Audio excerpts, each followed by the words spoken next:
Good morning, ladies. Good morning, Brenda. Good morning, Melissa. My name's Alex Pike. I work for Cathedral City Fire Department. I'm on the Wellness and Safety Committee, and I met you folks at CFED last year in Indian Wells, and I thought this Select Well program is amazing. I think it would benefit our department for some of our newer members to even some of the older members, just to kind of get a baseline and then to continue blood work each year, every other year, just whatever they need, like little tune-ups here and there. So Brenda, go ahead and can you give us some information to the Cathedral City Fire Department on the program that you offer?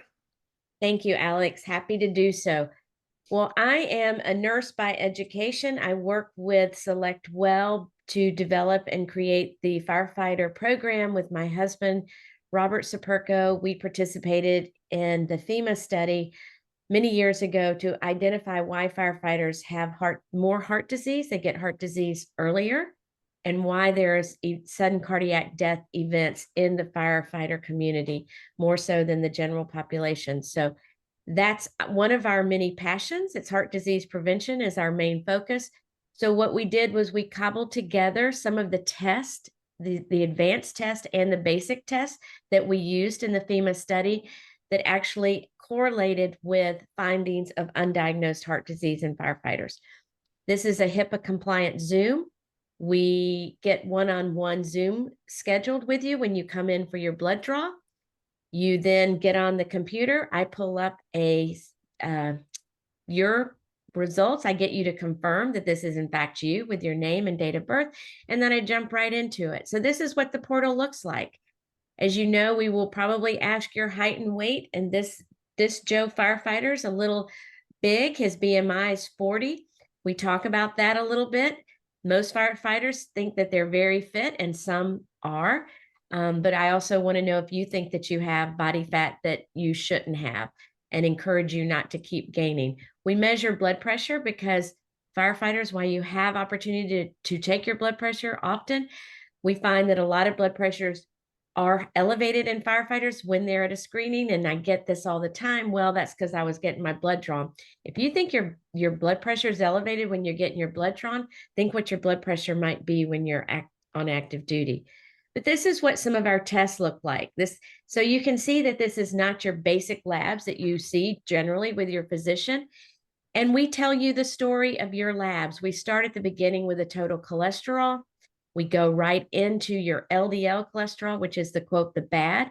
If you'll notice, I have two graphs here for LDL cholesterol. This is important because there are two sets of guidelines for LDL management, or best practice, if you will. If you don't have a family history, if you don't have diabetes, and you don't have any other cardiovascular risk markers, you fall into this bucket. If you have a family history, or you're borderline diabetic, or you have other risk factors, you fall into this bucket. And my team of nurses, we use this to show you and teach you where you should probably be when you're healthier.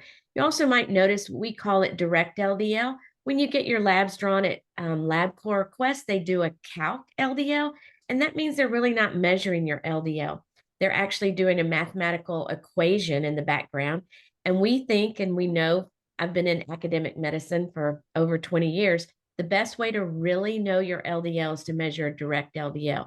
But if you don't know what that test means, and we don't explain it well enough, or we talk about a marker that you've never heard of before, such as this one, small dense LDL, you have the ability to click over here under test explanation, and it opens up. So I don't really want you taking notes when you're spending time with me on the phone. I want you focusing on your labs and hearing it, and your spouse is welcome to jump in on the call. I think it's very helpful to have another set of ears, and maybe even somebody who will actually help support you in changes or making that primary care visit appointment.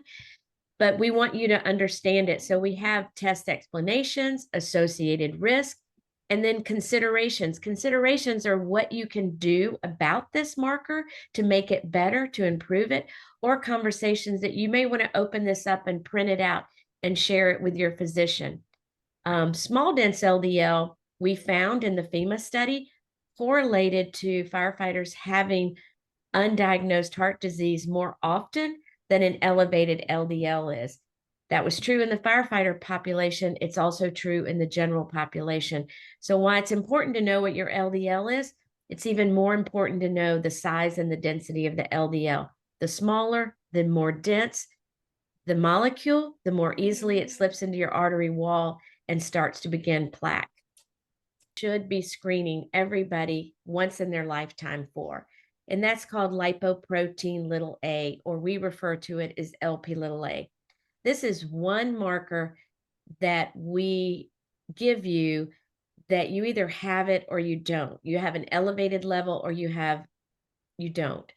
Mom or dad had to give this to you. I especially encourage people that have had a family history of heart disease to get this marker. And if you're found you have this marker, it's important that we talk to you about it and then you share it with your physician.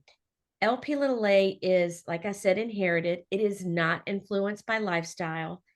It doesn't change throughout your lifetime. The only exception that it changes is for females. Once we go through menopause, if we had a normal level and we inherited that component, it will go up. But that's the only exception to the change. It's important because it increases blood clots.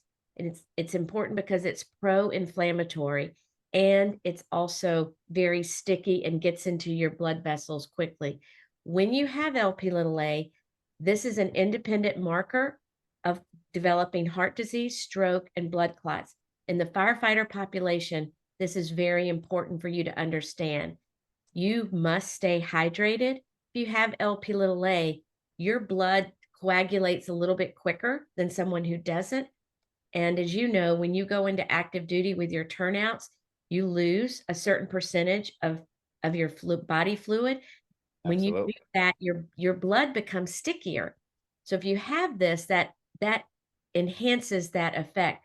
We do think this is what causes a lot of sudden heart attacks. It also causes aortic valve disease. So if you have it, we talk about it. It is not the end of the world. It is none of this takes you off the truck. This is all stuff for you to enhance your lifestyle. Share with your doctor. If your doctor sees you have it, they may want to talk to you about going on a baby aspirin because a Oh, baby aspirin has been proven to reduce that increased blood clot risk. I don't tell firefighters to take an aspirin. I tell firefighters to talk to their doctor about taking an aspirin. absolutely. Especially the older we get. Yes, that's true. So hope that helps, and I look forward to talking to your department. And if you have any questions, always call me. Great. Thank you so much. I appreciate that. Does that kind of give you a snapshot of what we like to do? Absolutely. We really encourage everyone to do this at least once. If everything's in green, I still want to talk to you because if you're in green, I want you to know what you're doing to keep yourself in green. I talk to a lot of fire chiefs across the country, and what I've noticed is fire chiefs tend to go into administration and not be as active, gain 5 pounds, 10 pounds. I want to really emphasize how important your lifestyle is to whether or not you get to retire healthy and without heart disease or diabetes. So that's Absolutely. That's the ultimate plan. that's the plan. Do you have any other questions, Alex? You think that helps? Yeah, that helps a lot. And I really appreciate your time. I will give this to our department to look at. And then at that point, I'll talk to our committee